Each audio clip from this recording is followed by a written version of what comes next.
everyone, welcome back. Hope you all are doing great. And today I've come again with my new video where I'll be covering all your questions which you have posted in the comment section in my previous video as promised. And I've come up with a lot of new information for you in today's video. So covering also your questions which you have asked me on email. So let's start. So first of all, I'll be covering the information I've gathered from my friends who have been in TISS or who are in TISS right now, and they have gone through all these stages and they know the pros and the cons and what they have done in their particular courses, not just MHA or health, as such, but other courses also. So I'll be giving you information for each of the course here today. So let's begin. And the first course I'm going to talk about is sociology.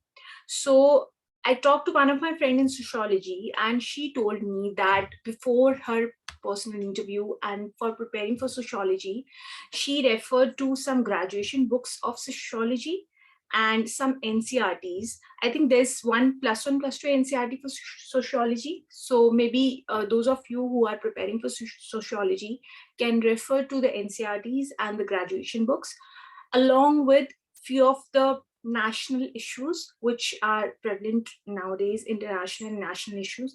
So these were the things which I have got to know from her, and these will help you. Okay, so the second course we're going to talk about is regulatory governance. Regulatory governance, so I talked to one of my friends, and he told me that for regulatory governance, most of the questions were asked from him from his background, which was mentioned in the DAF. So I'm not quite sure about DAF this time, but earlier in our times, we used to have a DAF in which we used to fill our information and used to give a summary of our, a kind of a picture of yourself. How do you see yourself? So that basically was the main source for the interviewer. They used to read it and they used to ask questions from there. So he was asked most of the questions from his background. Then he covered, for the regulatory governance, he covered 3 months editorial from Indian Express, or you can also cover from The Hindu. The Hindu or Indian Express is almost, or for that matter, any other national newspaper. And he was also asked his opinion on national issues and some international issues which were there in that time. So these are the things they're going to ask you. So it's not like for regulatory governance only they're going to ask you this thing, but this can be for other courses also, because I would tell you this thing right away, that although you're going to be interviewed for that particular course, but the panel member will be sitting there will be very diverse. So you don't know that the person who is sitting next to you or in front of you, he is basically a professor or she's a professor of which course. They might be professor of psychology who are sitting in front of you taking an interview of law. So that can happen. So you have to be sure. And these things which I'm telling you right here, these can be helpful for you no matter which course you're gonna give interview for. Okay, so the next question and the next course which I ask about is social entrepreneurship.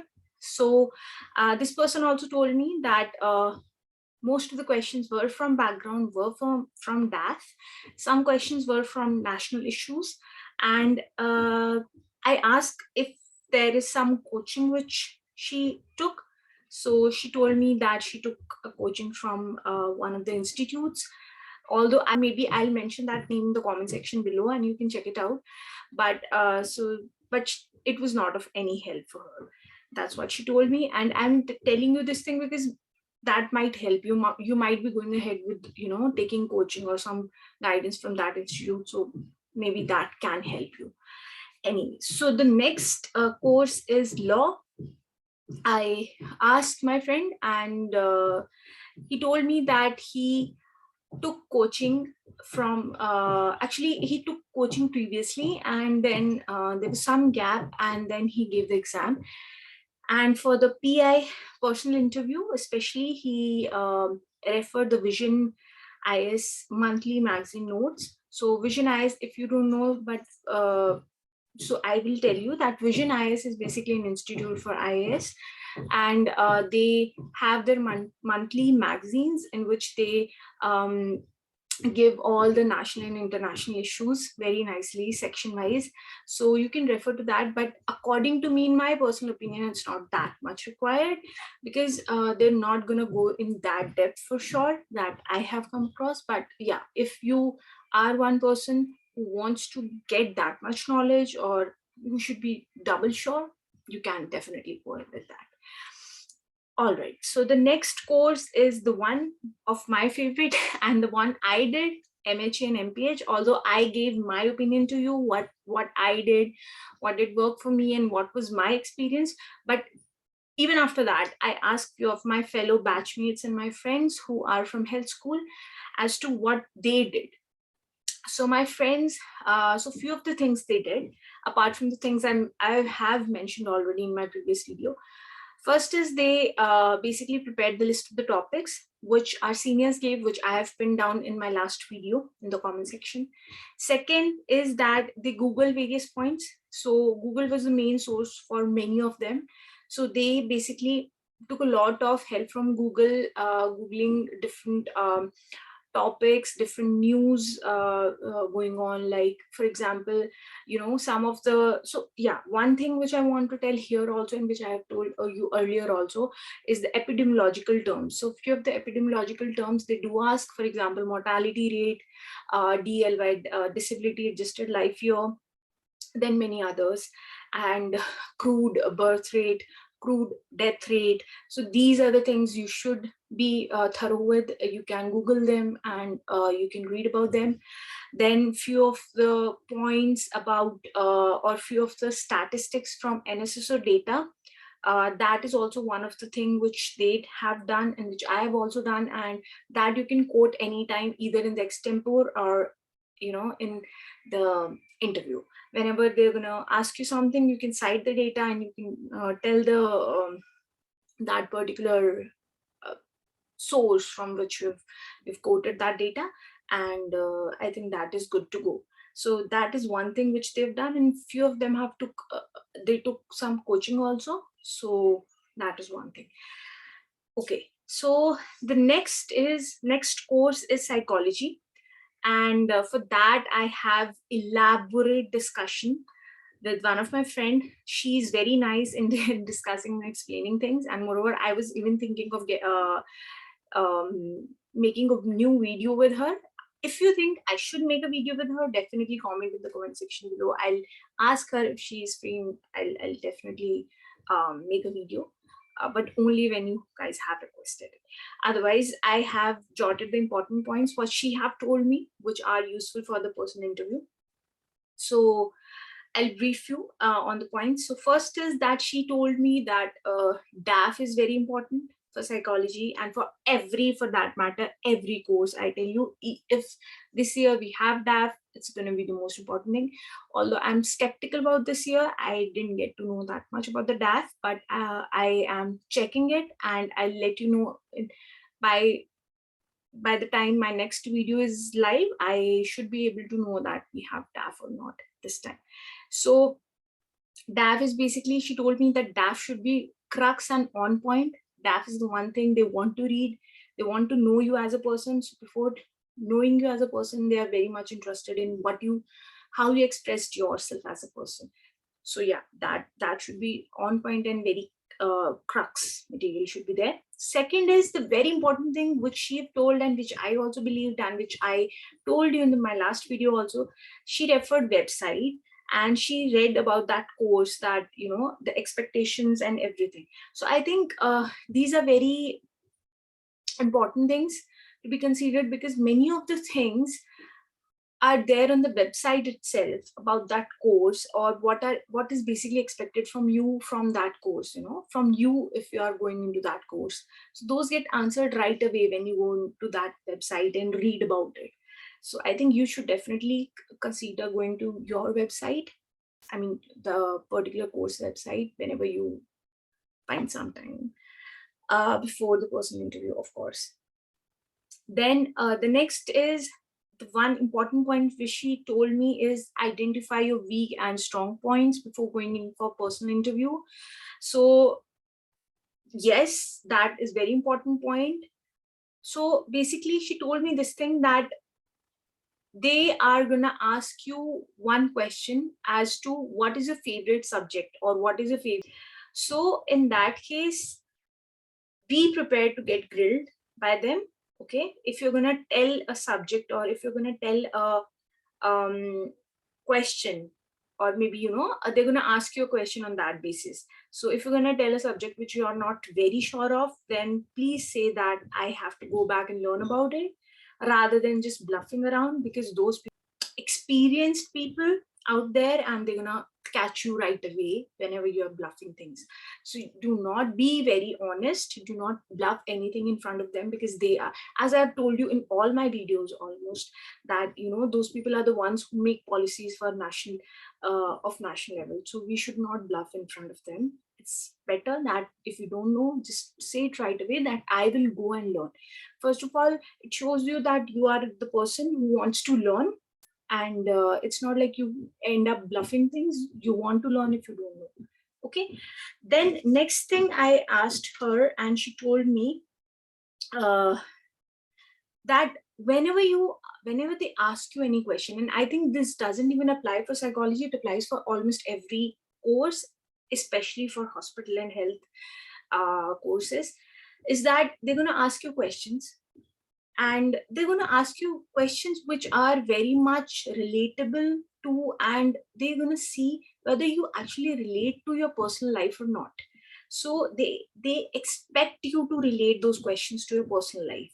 For example, they're going to ask you, for example, like she only told me that they can ask you, for example, if you are going for psychology, they can ask you what are the negative symptoms of schizophrenia. So she told me that rather than answering them only the negative symptoms, you can start by saying that I have come across with this person, and this patient, which was a clinical patient of schizophrenia, and these were the symptoms which were presented then, and these are negative symptoms and all of that. So this shows that first of all, you have related the topic to your to practicality, to your personal life. Second, you understood the topic nicely, and third, that you have actually learned it in a very practical sense, not just theoretically up to things or just cramming kind of things. It should not be like that. Okay, so these things should be very clear, that whenever in whichever course you're going for, you should try to relate it to your personal life, or add practicality to it. That's gonna definitely, and be very sure not to make the interview kind of very systematic, or very, make it conversation. Whenever you try to add the person into your conversation, or be in a little bit comfort zone with the person and try to talk nicely to the person, then they obviously remember you at the end of the interview, and they try considering you as a candidate, as a final candidate also. Then she also told me one thing, and I've told you enough number of times, that the panel is going to be very diverse. It's not like you're going to sit there and the person, there'll be one two teacher from your course which you are sitting for, other teachers will be from other courses only. So for example, when I was sitting for hospital, I had two teachers from hospital, one teacher from psychology, one teacher from I think so other courses teachers also will be sitting there. So the panel will be very diverse. They're going to ask you different questions. It's not like they're going to ask you just your course specific questions. They're going to ask you practical questions also. Handle them very nicely. Just be calm, patient, and try to answer them. And if you don't know, don't bluff. Try to say, ma'am or sir, I will go back and learn about it. Right now, I'm not recalling it. Okay. This was for the Mumbai panel, she said, and she also gave one example for Chennai panel. So she told me something about the Chennai panel also. So just sharing it with you all. So she told me that for Chennai panel, the person should focus more on practical use of psychology rather than theoretical part of it. So practical questions are asked very much in that panel. So, and one more thing she told me, and I think it should be applicable for all the courses at the end of the day, is that if you think you know the answer, but you are not immediately recalling it, so try to ask them to give you time. just ask them that, or request them that, ma'am or sir, can I have 1 minute to just think about it? Because sometimes it's important that you, in the anxiety, you forget things.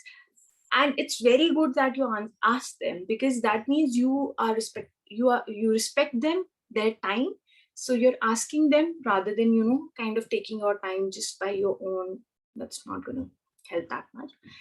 And you can take your time, you can think about it and then answer. It also tells a lot of things that you are actually thinking before answering. That point is also getting cleared there. And also, if you're changing languages while giving an example, if you're changing some other language while giving example, try to seek for their permission first, because the panel is going to be diverse. We don't know which language they're comfortable with. If you ask them before changing your language, that shows that you are actually respecting the panel's diverseness, and also the situation, understand the situation of the panel, that they might be of different, they might be comfortable with different languages. So it's always better to ask for their permission when you're sitting in front of them, and that shows that you are respecting them. And actually, they will definitely be happy to let you go ahead with what you want.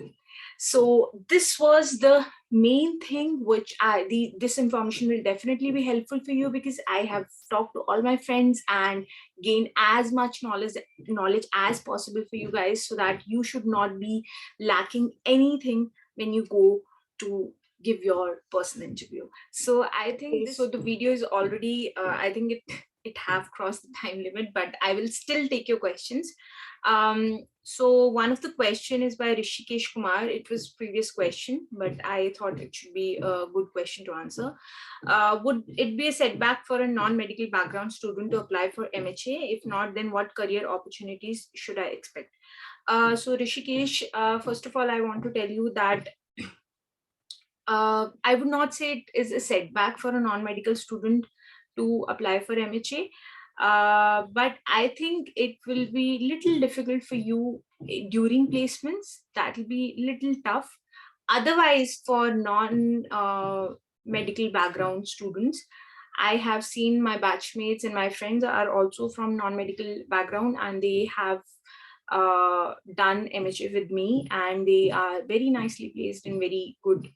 Some are placed in hospitals, some are placed in insurance firms, some are placed in consultancy, some are placed in, so all the areas which I have told you last time. So these are the areas which are open for us after doing MHA. So I think few of the companies which have the criteria of only and only medical graduates, for the placements, like few pharmaceutical companies and few medical device firms, only they have certain criteria for medical graduates doing MHA. Other than that, I think almost all the companies along with all the industries are very much open. And since you have done MHA, so you do have information about the healthcare system also, and moreover you had information about the non-medical, you had non-medical knowledge before that. So I think it also became a very good thing for you for certain other firms, because certain other firms require you to be a non-medical graduate along with a master's in health kind of thing. So that's a pro and cons also. So I think it should not be very much kind of a setback kind of thing, but you should definitely consider giving MHA shot. I would say all the very best. The next question is by Rajesh Gopalan. Hi sir, so I had a chance to interact with him. He basically is retired from Navy, and now he's trying to pursue MHA. He cleared this net. So yeah, thank you for the question. So I opted for 3 courses. So the interview for each one will be conducted back to back, or else how they are conducted. So I've answered your question that the interview is going to be on the same day, hopefully, and not exactly back to back, but certainly like one after the other. Will it affect first choice if I skip interview for second and third choice? I will tell you one thing, do not skip any interview. It will be great if you do not skip any interview, because obviously you'll get to learn something or the other when you give some interview. Also, I want to add one more thing here is that what choices you had in your first, second, and third. I mean, what choices you had, preferences you had, they're going to matter for you in the interview. For example, some people choose first as HR, second as MHA, and third as psychology. And their graduation is in biomedical engineering. So, in that case, you're going to sit for all the 3 interviews. How are you going to justify that you want to be in that particular course? Just you have to be prepared for all the questions, you know. If you're going to sit for all the 3 courses, you have to justify why you want to go in that particular course. This is going to be a game changer for you guys, I'm telling you. If you have taken so diverse courses, and if you think this, my first choice is not going to impact my second choice, that definitely will impact your second choice. They're going to ask you why this was your first choice, or why this was your third choice, because if they know, you know, what was the rationale. Always and always think about whatever you have done, that is done now. But for the people who are going to apply for next year, be very sure first choice, second choice, third choice should be little bit matching. It should be, you should be able to explain why you want to go ahead with these things, and why one should not hamper the other. For example, if I want to go for social entrepreneurship and HR, if I feel HR is my first preference, social entrepreneurship as my second preference, I'm gonna explain to them that I want to be an entrepreneur also, and I want to go in corporate setup also. Will you be able to explain that? I don't think so. So that should be kept in mind. Or if you have already chosen such a thing, and if you have already you know, you are in for all the 3 choices for personal interview, be prepared for what are you going to say, because they're going to ask you. Next question is by Mazhar Alam. I'm from West Bengal. My Hindi is good as compared to English. Are they convinced? So as I told you, Mazhar, that in extempore, you better speak in English rather than Hindi, I would say, because it's just a matter of few sentences and few like 2, 3, you know, you're going to get very less time to that. So try to speak in English. If not, you just ask their permission and just start in Hindi. But in interview, definitely you can converse in Hindi after their permission. Second is, ma'am, I've applied for labor studies and practice in first choice and MHA in second choice, but I'm more interested in MHA. Now I have cleared both. Is there any problem if I ask them about MHA instead of? No, no, no, no. You should not ask them. They're not gonna answer your No, no, no. If you have cleared for both of them, okay. Labor studies is your first, second is your MHA. If you've cleared for both of them, and if you'll clear both of their interviews, you're going to get labor studies as first, not MHA. So you have to be sure about this thing. For that, you can do one thing, is that you intentionally आप जानबूझकर अपना interview थोड़ा ऊपर नीचे कर सकते हो, क्योंकि अभी देखो आपने लेबर स्टडीज को फर्स्ट रखा है, एमएचए को सेकंड रखा है. मुझे मतलब आपका रैशनल भी थोड़ा वो लग रहा है कि आप एमएचए में जाओगे ना, तो वो पूछेंगे कि आपने लेबर स्टडीज फर्स्ट क्यों ऑप्शन रखा. सो आई थिंक आपको इस चीज का थोड़ा रैशनल बना के लेके जाना चाहिए अपने पास, कि आपने फर्स्ट चॉइस लेबर स्टडीज क्यों रखी और एमएचए सेकंड क्यों रखी. Is there only the money matters to you, just the money matters to you. This is वो ये सोचते हैं कि आपको बस ये चाहिए कि फाइनल प्लेसमेंट अच्छी हो जाए ऐसे. That should not be a rationale behind going to a particular course. They want you to be motivated about that course, to learn more in that course. Okay, so you have to be sure. And you cannot just ask them or tell them that this is one thing, because they have given you the choice of filling the preferences. That means you have thought about it and you have made up your mind. And after that, if you're cleared for both, you're gonna get labor studies. But I think there is some way in which you can leave your first preference and get the second one. But that I think requires a lot of discussion and a lot of things behind. I don't know what is that, but I think once it have happened in this, although it is not the usual case, that have happened because of some things. So I would say you better down to formal labor studies if you feel that MHA is one thing you really want to do, and be prepared to answer why MHA there. So yeah, that should be my suggestion. I think rest depends on you. I would say give your best to both of them. Let TISS decide what you're suitable for, and rest is up to you. I mean, it's your choice at the end of the day. So next question is by can you share your answer to why TISS if we switch career? How can we effectively answer that? My answer to why TISS was, see, I have filled the choices very I knew this thing that they're gonna ask why you have filled choice one as. I didn't fill HR as my choice, first of all. I had filled all the three courses as health courses because it was very easy for me to explain to them that I want to make a career in health only. Second thing is, I was pretty sure of what I wanted after BDS. So I think they saw the conviction in my eyes, and when I was telling them, it was not looking as a made up answer. Why what I say as why it is, I would not tell you right away, because I think what I told and what you will tell will be very different, should be very different answers.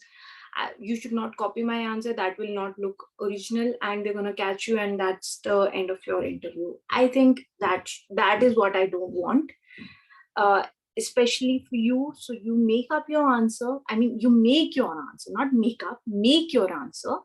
Think about your answer, get a justified answer, rational answer. अपने घर वालों को आप बता के एक बार बताइए अपना आंसर कि मैं ये बोलने वाला हूँ इस क्वेश्चन के लिए. उन्हें ठीक लग रहा है, उन्हें मतलब सुनने में ऐसा लग रहा है कि जस्टिफाइड है. अगर हाँ, तो आप जाइए, वो आंसर बोलिए, वो मान जाएंगे. It's as simple as that. And I think that was all from my end for this video. I'm going to come up with another video very shortly with answering all your questions. Please put your questions in the comment section below. I'm going to answer all your questions. I want to help you guys as much as I can before your personal interview. So none of your questions should be left. Please add all your, or write all your questions in the comment section below, and I'll answer them definitely in my next video. So thank you so much. That was bit. And one more thing I want to say here is that I'm pinning down some Telegram channels which will be helpful for you guys to see few of the resources.